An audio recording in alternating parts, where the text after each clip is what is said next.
Good morning and welcome to the very edge of Mildenhall, and I'm at the very start of the Lark Valley Path, which is a 15-mile long trail.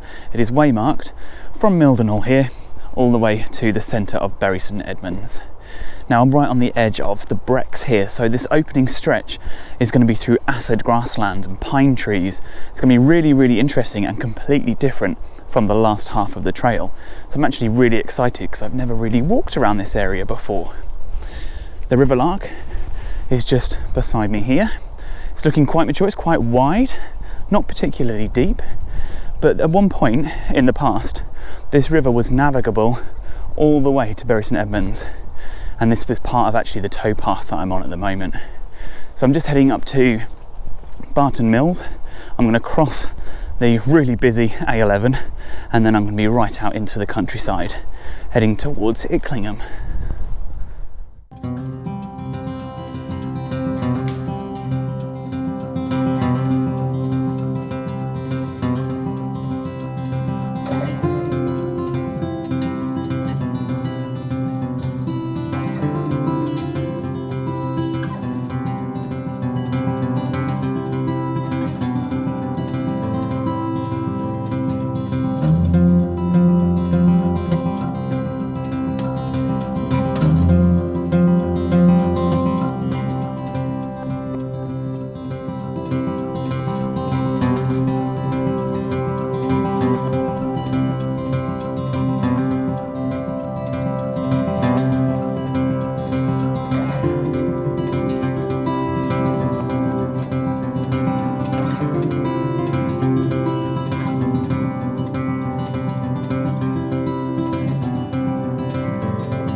Well, I've managed to cross the busy A11.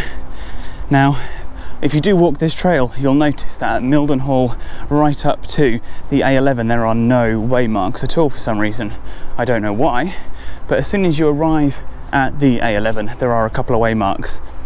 Now the footpath looks like it goes straight up to the dual carriageway, but it doesn't. It branches off to the right, goes through or past some houses and a mill, and then follows the cycleway across the A11, which is a lot safer than just darting across where the footpath seems to butt up on each side.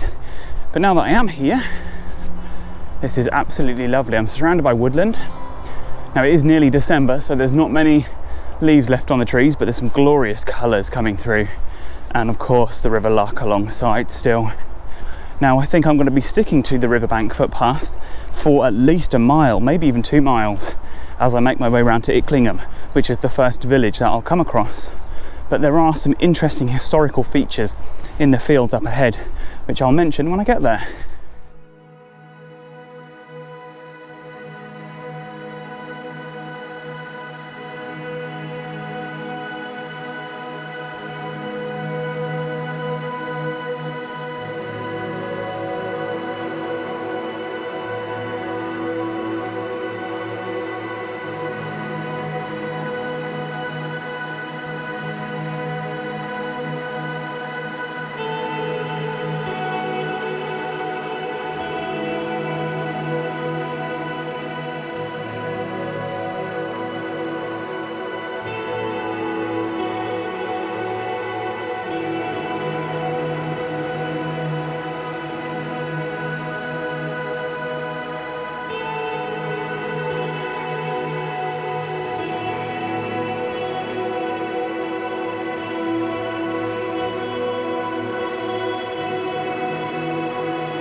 I'm not too far from Icknield now.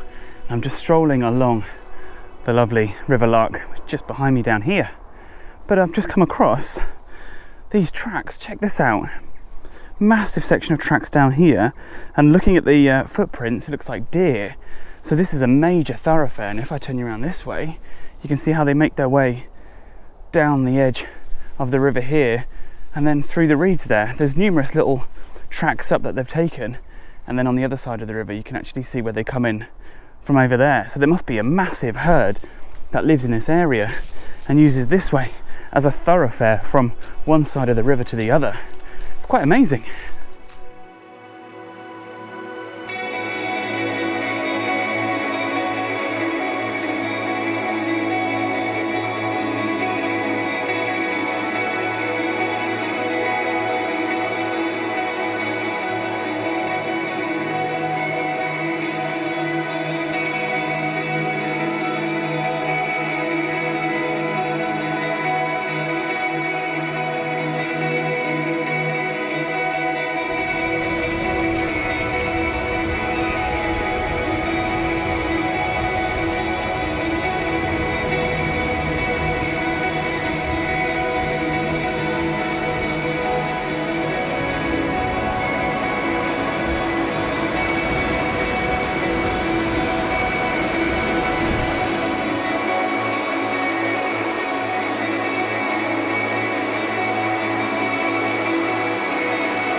So I've just moved away from the river. It's actually just a couple of 100 metres down this trackway, and I'm following the track all the way into Icknield. You can see a bus over there just where the road is.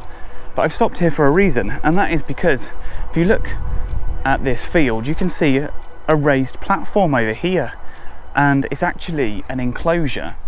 Now it's been stripped of its defences, and we're not quite sure exactly what it was, but a piece of 14th century pottery came out of the ditch, and they think it might have been the site of an old manor house or something like that, and perhaps this was like a defensive moat or defensive bank around the house.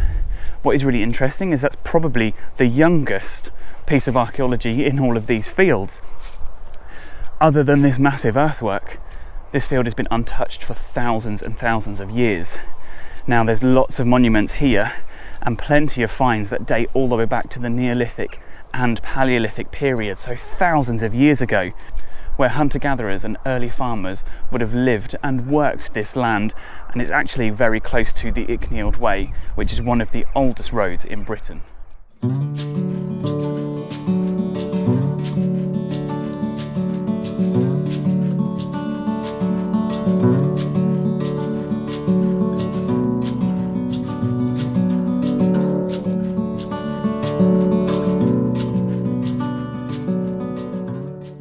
This here is the lovely church of St James, and you can tell it's got lots and lots of different phases with all the stonework, but the core of it actually dates to the medieval period and is given a grade 2 star listing. What's really interesting is the tower itself actually collapsed in the early 19th century and has since been rebuilt.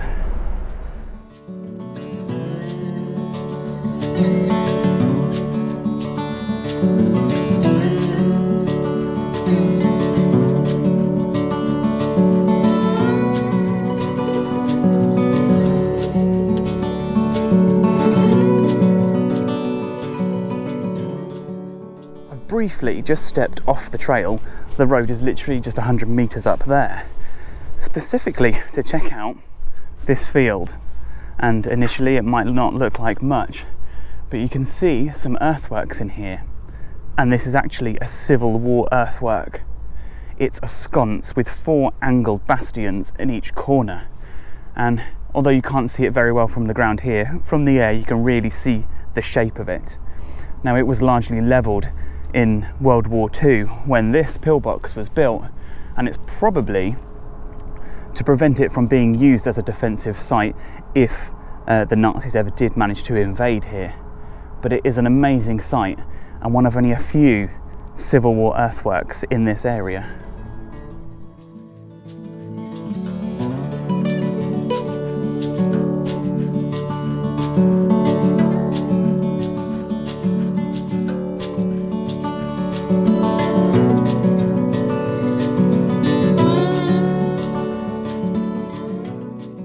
Icknield is quite rare in the sense that it has two churches. This one here is the Church of All Saints, and it is a grade 1 listed and dates to the medieval period as well. Now this one, the core, they think might actually date back as far as the 11th or 12th century, putting it firmly in the Norman period. But it sits right up on this lovely mound at the opposite end of the village, and it is such a lovely spot just to sit and relax.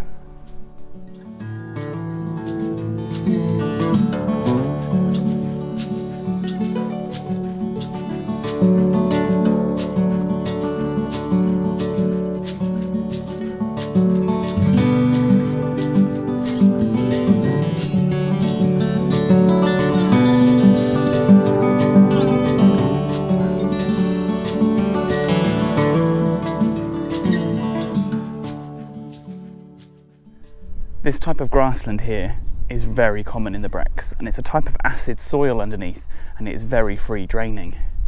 Now this field and the one alongside are particularly important because the whole area is a scheduled ancient monument, and this is the site of Icknield Roman settlement. Now if you actually look across the fields, because the sun is starting to dip a little bit low, you can make out a few earthworks. I can actually see a potential ditch running all the way down here and one running down towards a walker over there with her dogs. Now over on the far side of the field over there was actually the site of a Roman villa, and it's one of numerous buildings that are known to have existed in this area. What isn't known is actually the extent of the Roman settlement. Now, as I say, this field and the one alongside are both scheduled, but they did a massive magnetometry survey back in the 90s and they couldn't find the southern extent of the settlement, so it could extend way down that way. What's really interesting is its location, so close to the original prehistoric Icknield Way path, which potentially had been Romanised because of the straight sections, but roughly a mile in that direction is another very straight, what appears to be ancient trackway, which could have been the Roman road. My money is on the original Icknield Way being Romanised, based on the fact that it's a bit closer, only half a mile in that direction, and the settlement seems to extend down that way all the way to the east. It is also known that there is a Roman road that ran from Ixworth, which is probably, I guess, 10 miles in that direction in a straight line, that ran east-west to join up with the Fen Causeway on the edge of the fens in that direction.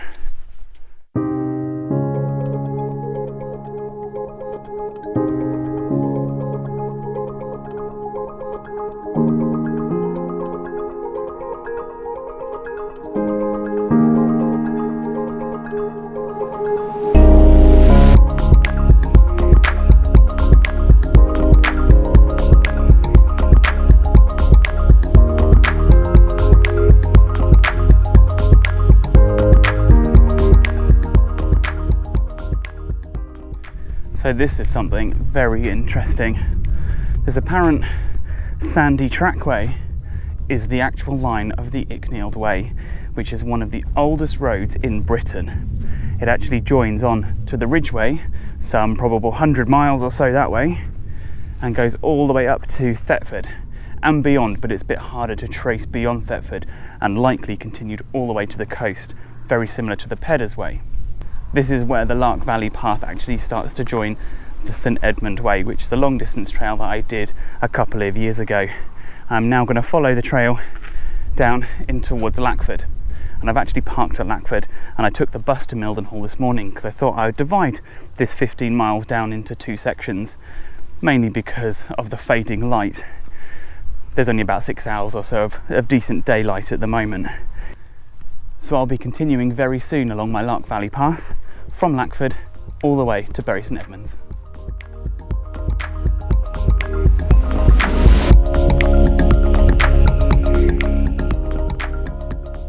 So I'm almost back at the car park in Lackford, but I had to stop and show you this. So I'm on the ancient Icknield Way at the moment.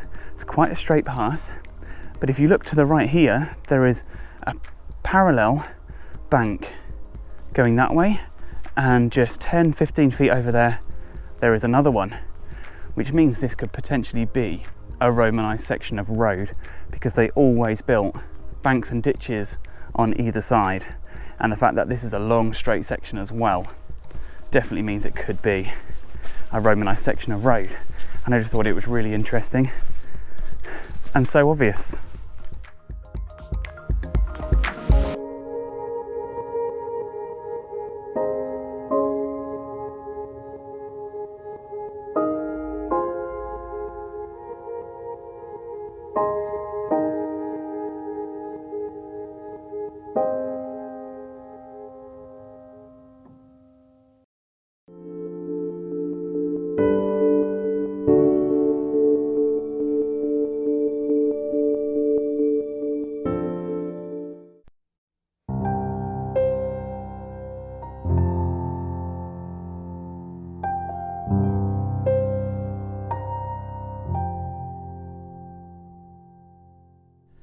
Good morning and welcome back to the Lark Valley Path, and this is the first of several lakes around Lackford Lakes Nature Reserve.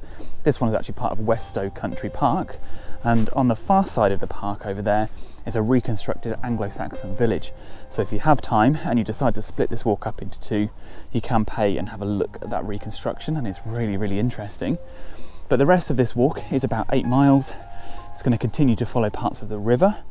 I'm going to head through Culford, where there is a really interesting metal bridge, which I'll explain when I get there.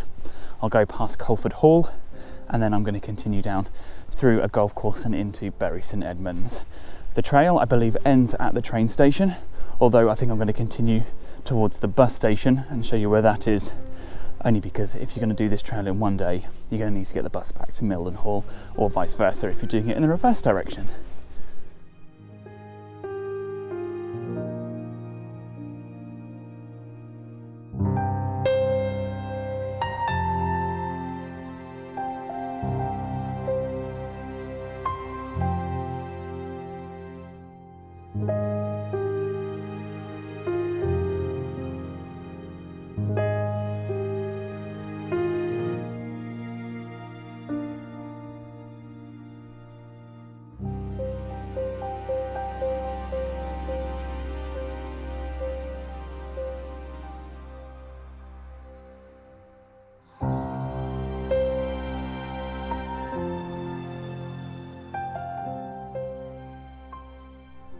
So I've just briefly taken a detour off the trail. The river is literally just down there by the trees, and it is so I can come and see the lovely Anglo-Saxon village. Now I'm behind this horrible fence here, but it's because there's a main entrance down over that way where you have to pay to get in. But what's really amazing is that they excavated an Anglo-Saxon village here and then have reconstructed the exact buildings in exactly the same places. So it is an exact replica of an Anglo-Saxon village. And I think that's amazing. I love Anglo-Saxon history, so I haven't actually been in there before, but I'm taking this walk today with my mum, and we said in the summer we are going to come and have a little look. It's just really nice.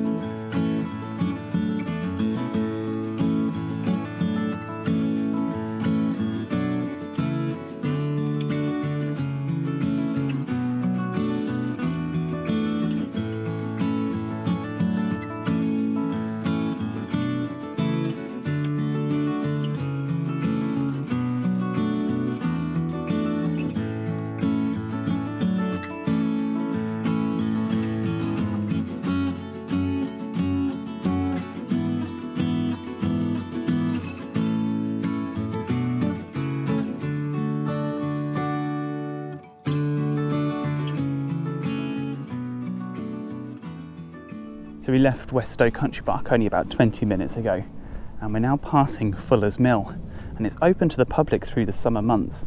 It's a couple of pounds to enter, and you get to walk around the lovely gardens which border the River Lark. It's absolutely gorgeous. I've been there a couple of times. I'd say around May time, when there is a wisteria in full flower, it's like a tree, and it is great to see, and it smells so good as well. So best time to visit is definitely from May to July.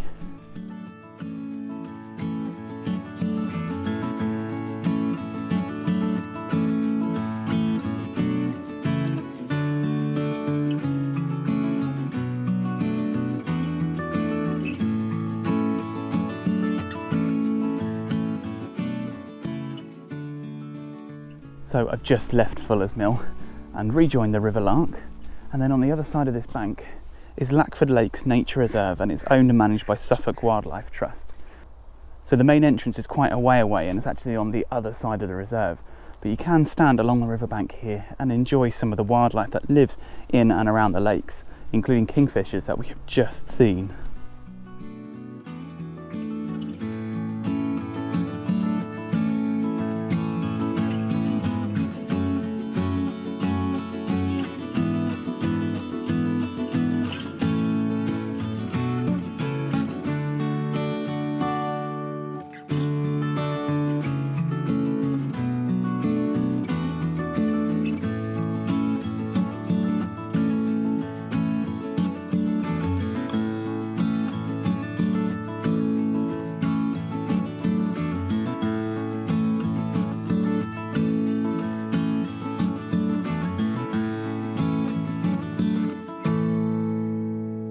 Now in the tiny village of Westoke, and this is St Mary's Church, and it's grade 2 star listed and actually dates all the way back to the 11th century, making it Norman in origin, but then had lots of additions later on in sort of the 14th and 15th century, and then restored again in 1878. But this is where we head slightly off the road now and into Culford Estate, which is a massive private school, and when you're actually down by the lake there is a wonderful view up to the building itself, and I'll give you a bit of history on that when I get there.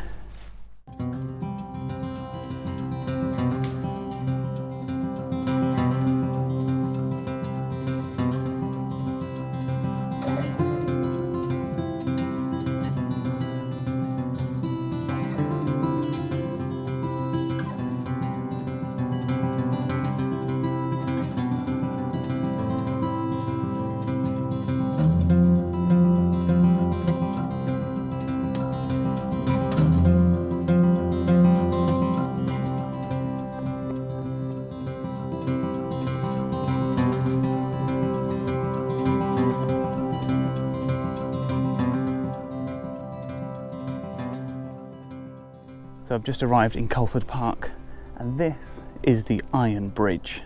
What's really special about this bridge is it's the oldest tubular iron bridge in the world. Dates to 1803 and protected as a grade 1 listed building.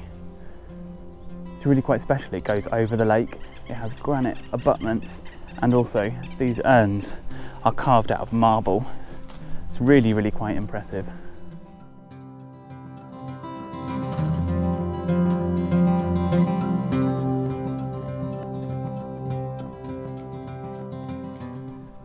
So after following the edge of this lovely lake for a few hundred metres, you get this absolutely epic view right up to Culford Hall. Now the original hall dated to the 16th century, but it was rebuilt in 1800 into this really grand mansion. It's now used as a private school and is grade 2 star listed.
still right up against the River Lark, and for anyone who's hungry at this point, there is a bridge just slightly further back and you can cross that up to a cafe at the golf course. But we have stopped here just because we got really close to a kingfisher just fishing along the river. It was so nice to see. Got scared away because there was a walker with its dog and it flew off somewhere down here. There's also a little egret, which is really nice to see. We're trying to look out for this kingfisher again.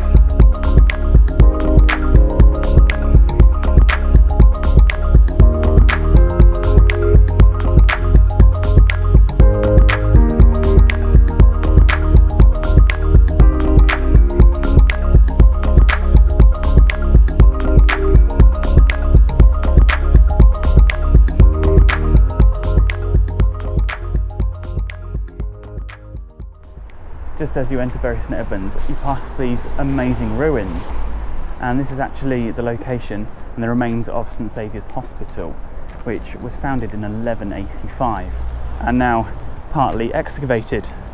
Now sadly, the remains of it is also underneath Tesco, which is next door, but it's still a really nice place to visit with information boards here, and it's actually right next door or very close to the train station, which is officially the end of the trail.